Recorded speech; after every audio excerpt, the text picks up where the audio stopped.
እኔ እኮ አላመንኩም። አዎ ማታ መጣው ስትለኝ ጭራሽ ነው ያላመንኩ። አዲስ አበባ ገብቻለሁ ጽዬ። እንዴ ቆይ ግን እንዴት ሳትነግረኝ መጣ?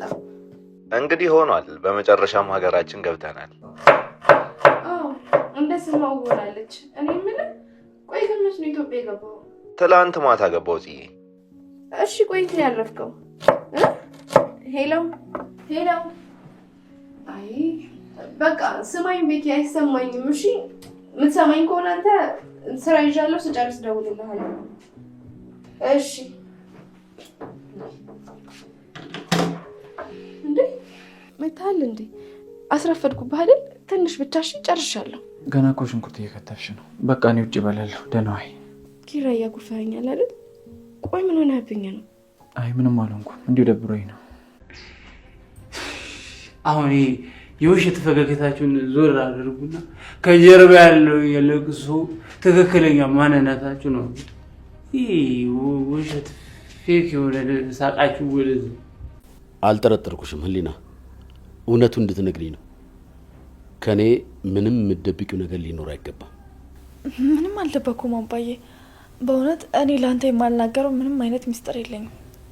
ታዲያ ቅድም ስገባ ለምን እንደዛ ደነገጥሽ? ለምንስ እጅሽን ወደ ኋላ አደረግሽ? አልጠበቅኩም ነበር አባዬ። በድንገት ስገባ አስደንግጠኝ ነው እንጂ ነው እንደዚህ መመሰጥ። ቅዱሴ መጣል እንዴ?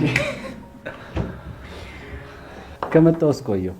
ምንድነው ግን አንተ እንደዚህ ምስጥ የምትለው ነው ወይስ ትተህን አረጀ? ግራ እየገባኝ እኮ ነው። ደግሞ ማን ነው ማሰብን የእርጅና ምልክት ያደረገው? ይባላል እኮ አልሰማሁም። ምንድነው የሚባለው? ሰው ሲያረጅ ነው የሚያስበው። ሰላም ሰላም፣ እንዴት ናችሁ? የጽና የኪራ አድናቂዎች በያላችሁበት ሰላማችሁ ብዝት ይበል። ለቻናላችን አዲስ ከሆናችሁ ሰብስክራይብ፣ ላይክ እንዲሁም ሼር በማድረግ ቤተሰብ ሆኑ። እንግዲህ መርማሪ ጆና ሀና እንዴት ነው ግንኙነታቸው? በምን አይነት መንገድ እየሄደ ነው የሚለውን እንወያያለን። በሚያሳዝን ሁኔታ በጣም ተገላቢጦች ነው። ሀኒ አንቺን ላገኝሽ ነው የመጣው ሲላት በጣም ደስ ብሏት ፊቷን አዙራ ራሷ ጋር እያወራች ነበር።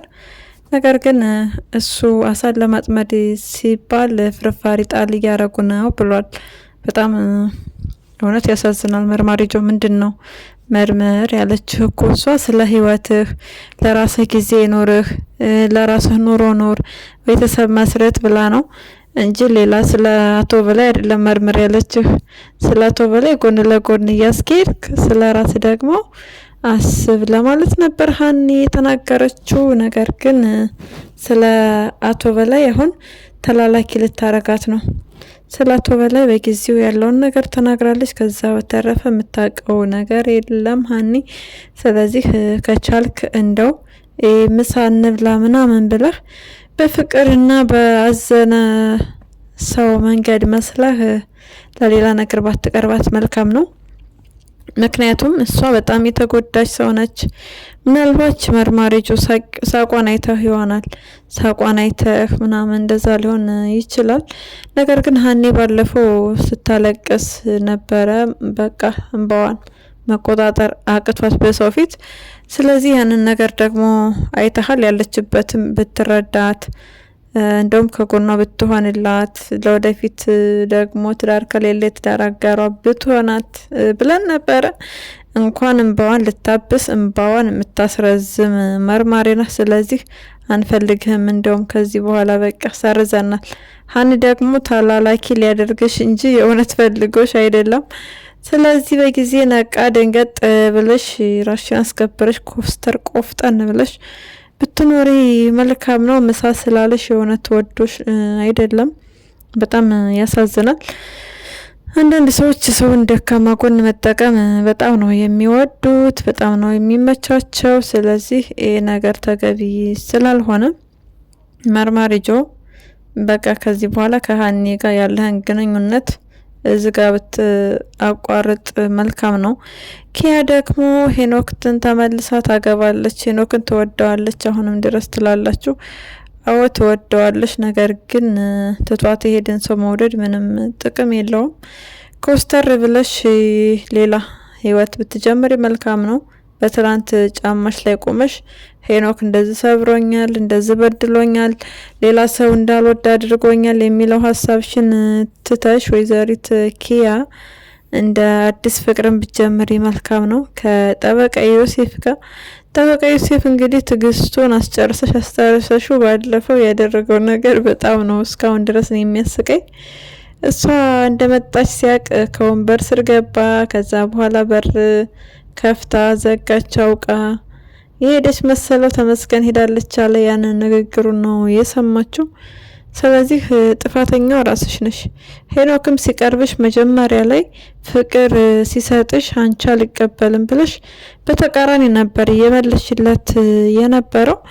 አሁን ደግሞ እንግዲህ ጠበቃ ዮሴፍንም እንደዛ ነው በሌሊት እየተንከራተተ በጣም እየቀረበሽ በጣም ብቻ አንቺና እኔ እኮ በቃ በስራ ብቻ አይደለም ኪያ ምናምን እያለ ሲያወራሽ መገመት ትቺ ነበር ፍቅር እንዳለው።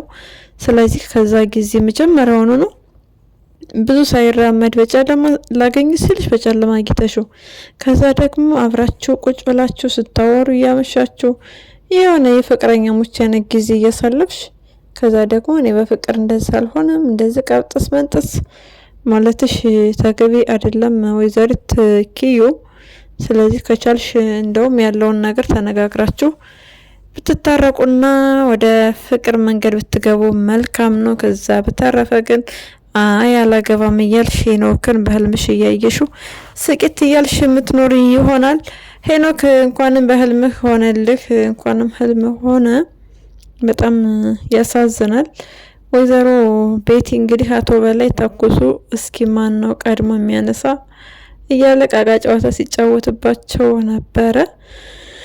እነሱም ተፋጠው ከዛ መጨረሻ ላይ ቤቲ በድቅ አረገችው። አቤት ሴቶች እኮ ፈጣናና ሴቶች ግን እንፈጥናለን እንዴ? እስኪ ዛሬ እንደው እንወያይ ስለራሳችን። ከወንድና ከሴት እንዴት ነው ማነው ፈጣኑ? ሴቶች ፈጣንና ሴቶች በጣም ፈጣኖች ሳንሆን አንቀርም። እስኪ እናንተ ምን ትላላችሁ? ምን ትላላችሁ እናንተ? ሄኖክ ደንግጦ ነው ዝም ያለው። እሷ ግን በቃ ታኩሳበታለች ማለት ይቻላል እኮ። ጥይት ቢኖረው ጥይቱን አጠጥታ የገደለችው ሚስት ከዛ ወደ ከርቸሌው የምትገባ እኔ መሄጃ የለኝም የት ልሄድ ነው ምናምን ታያለች ቤቲ። እናትሽ ሴት አለቻች ቃሪያ እናትሽ እንዴት ነው ጽናት ስትሳደብ የነበረችው እናትሽ? እናት አለች ቤት አለሽ። ስለዚህ የነኪራን ቤት እያናናቀች የእናንተን ቤት እንደምታደንቅ እንደዛ ነበረ እምናቃት። እናትሽም የድራማሽ ተባባሪ ሳታብጂ አብጃለሁ ብለሽ እዛ ቤት ሂጂ፣ ከዛ በኋላ አንቺን ያገባሻል፣ አንቺን ይወድሻል እያለች የምትመክርሽ እናትሽ የት አለች? ስለዚህ ወደ እናትሽ መሄድ ነው ቤቲ። ሌላ ወንጀል ሌላ ችግር መፍጠር ጥሩ አይደለም። ከዚህ ቀደም እንግዲህ ኬራን ለማውጋት በቢላ አስባ ነገር ግን ኤደን ገፍታለት ኤደን ተወግታለች።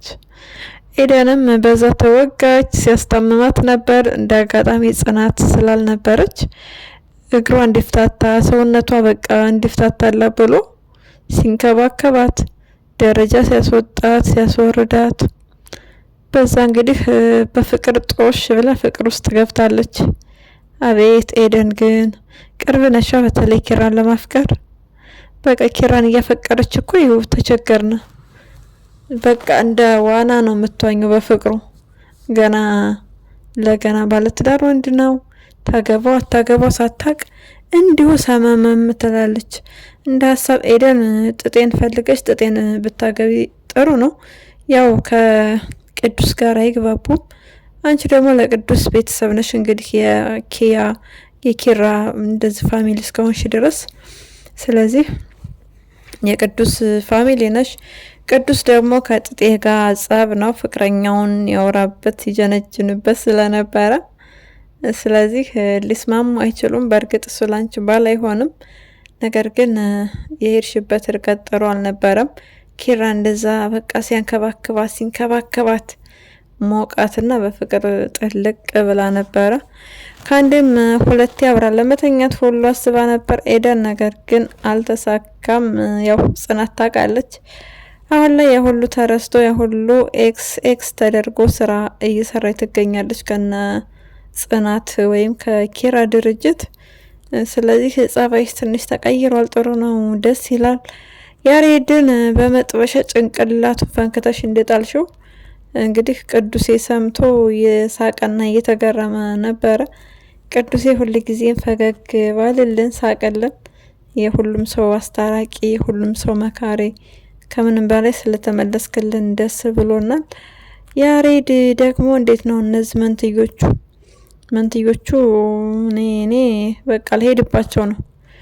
ላስላርጋቸው እንዴ ልሄድባቸው እንዴት ነው? እኔ ማንንም አላወራም። ግግም አቤት የሳባህት እቺ የሳባህት ግን በቃ ስሟ ማን ነው? ስምሽ ማን ነው? የሳባህት እያልኩ ነው ምጠራት። ስለዚህ መስተካከል መቻል አለበት ጸባይዋ። ትናገር፣ እውነታውን ትናገር። ሰው አጊታ እንደነበረ እንዴ። ምክንያቱም እህቷን እያሰደበች ነው፣ እህቷን እያስጠላች፣ እህቷን ሰው እንዲርቃት እያረገች ነው። አግባብ ስላልሆነ እንግዲህ ተመሳሳይት እንዳላት ወይ መናገር መቻል አለባት በቀላሉ። እህቷ ስትጠይቃት እኔ ያላናገርኩም ሰው ግግም። እንግዲህ እንደዛ አይነት ተንኮለኛ ሰው ፈጣሪ ጠብቀን። ያሬድ ደግሞ እሷ ስርስር ስትል እንደው ጥርስ እንዳትለቅም እኔ በጣም እየፈራውልህ ነው። ጥርስህን ለቅመህ ይው በድድህ እንዳትቀር የሰው መቀመጫ ያለው ስትል ናቲ እየተዝናናብህ ነው። ደህና መዝናኛ አጊቷል። ጥሩ ነው። እንዲሁም ሄኖክ ይቅርታ እየጠየቀ ነበረ። ነገር ግን ይቅርታ አሁን አልተቀበሉትም። ይቅርታን መቀበል ግዴታ ነው። ኪያ ቢያንስ ይቅርታ አድርጌልሃለሁ ግን አጠገባችን አትድረስ ብትሉት መልካም ነገር ነው። ይቅርባ ያው ትልቅነት ነው። ይቅርታ ሰው ማንም ሰው ሊያጠፋ ይችላል። ነገር ግን ደግሞ በይቅርታ የማይፈታ ነገር ስለሌለ ይቅር እንድትሉት ጥሪያችንን እናስተላልፋለን። ያ ማለት ለእናንተ ጓደኛ መሆን ይችላል ማለት አይደለም፣ ወይም ለእናንተ እንደ ድሮ ፋሚሊ መሆን ይችላል ማለት አይደለም። ግን በቃ ይቅርታ አድርጉለት። ያው ቤቲን ሰጥቶታል ፈጣሪም። ቤቲ እንደ ቃሪያ ልብልብ ቅጥልጥል እያረገችው ስለሆነ የምትገድል ሚስት ነው ያለችው። ጥሩ ነው። በዚህም የስራውን እያገኘ ነው። ግን ኪራ ይቅርታ አድርጋ ቢያንስ ኑሮህን ብትኖር መልካም ነው። ይቅርታ ማድረግ ያው ትልቅነት ስለሆነ ነው። ኪያም እንደዛው ይቅርታ አርጊለት፣ ነገር ግን ኑሮሽን ኑሪ። ከዛ በተረፈ አሁን ላይ የሚያሳስበን የጽናት ነገር ነው። ወይዘሪት ህሊና ጽናትን በደካማ ጎኗ ሰመመም ብላ በቀላል መንገድ ዘገደው ብላ ገብታለች። በጣም ያሳዝናል። ፂ ደግሞ ሁሉን አቃፊ፣ ሁሉን በቃ አዛኝ ሩህሩህ ስለሆነ የዋህነት ያስጠቃት ይገኛል። እንግዲህ ምንም እንድትሆንብን አንፈልግም። ያቶ በላይ ልጅ አባቷ ሊያስቆማት ይገባል። አባቷ ተከታትሎ ከጽናት ጋር ያላትን ኮንታክት ተገናኝቶ በቃ ምክንያቱም በጣም አደገኛና ኃይለኛ ነች። ኃይለኛ መጥፎ ምናምን የሚለው ቃል ራሱ አይገልጻትም። ስለዚህ ፂ በምንም መልኩ ልትገምት አትችልም። የቤት ሰራተኛ ነኝ ስላለቻት ደግሞ ያው አስባችሁታል። በቃ እሷ ያለፈችበት መንገድ ምናምን እሱን ነገር ነው የምታስታውሰው እንጂ ሰው ያስፈልጋታል እርዳታ ምናምን እሱን ነው የምታስበው እንጂ በጭራሽ ተንኮለኛ ናት ተልኳላት ብላ አታስብም። ፂ በተረፈ ደግሞ ቤኪ እንዴት ነው? ኧረ ተይ ቤኪ ታይ ግን ታይ ፂ ትዳር ይሻልሻል። ከኒና ጋር በሙዝ ትጣላላችሁ። አይኒና በቃ ናቲ አበባ ገዛ ሙዝ ምንድን ነው? ኒና ግን ታመሽ ነው እንዴ? ምንሽን ያመመሽ? ወሬ ስታጭ መሆን አለበት የምትታመሚው ኒናዬ። ግን ለማንኛውም ከሙዝ ወጥተሽ ደህና ነገር ይግዛልሽ። እስኪ ሂውማን ሄድ ይግዛልሽ፣ ጫማ፣ ቦርሳ ምናምን ቢያንስ የምዘንጭበት እንደዛ አይነት ነገር ይግዛልሽ። ከዛ በተረፈ ሁሉ ጊዜ ሙዝ ምንድን ነው እንዴ? ናቲ ተቀየረ እንጂ መቀየር አለብህ። ሰው ከተቀየረ በቃ ልክ አበባ እንደገዛው አስበህ ሙዝንም ተወት አድርገህ ሌላ ነገር መግዛት መቻል አለብህ። ሙዝ ምንድን ነው? ሙዝ ሁሉ ጊዜ አይወሰድም። ስለዚህ እንደዚሁ የእጅ ሀብል፣ የአንገት ሀብል፣ ጌጣጌጥ እስኪ ግዛለ ለሚስትህ። ሙዝ ብቻ እንደ በሽተኛ ማመላለስ ምንም አይሰራም። እና ደግሞ ከባልሽ ጋር ብትታረቂ መልካም ነው። ባልሽ ጋር ታርቀሽ ኑሮሽን መኖር አለብሽ። ወይዘሪት ኒና ታረቂ ከባልሽ ጋር ጊዜሽን አታቃጢ። የራስሽ የሆነ ስራ ጀምሪ። ጠንካራ ሴት መሆን መቻል አለብሽ።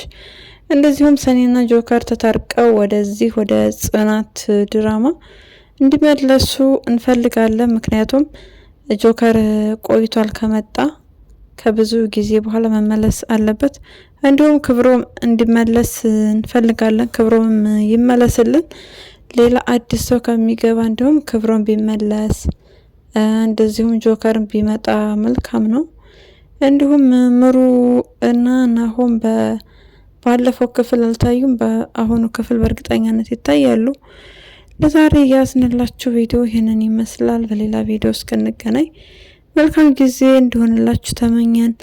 ለቻናላችን አዲስ ከሆናችሁ ሰብስክራይብ፣ ላይክ እንዲሁም ሼር በማድረግ ቤተሰብ ሆኖ ሀሳብና አስተያየታችሁን ኮሜንት ላይ ጻፉልን።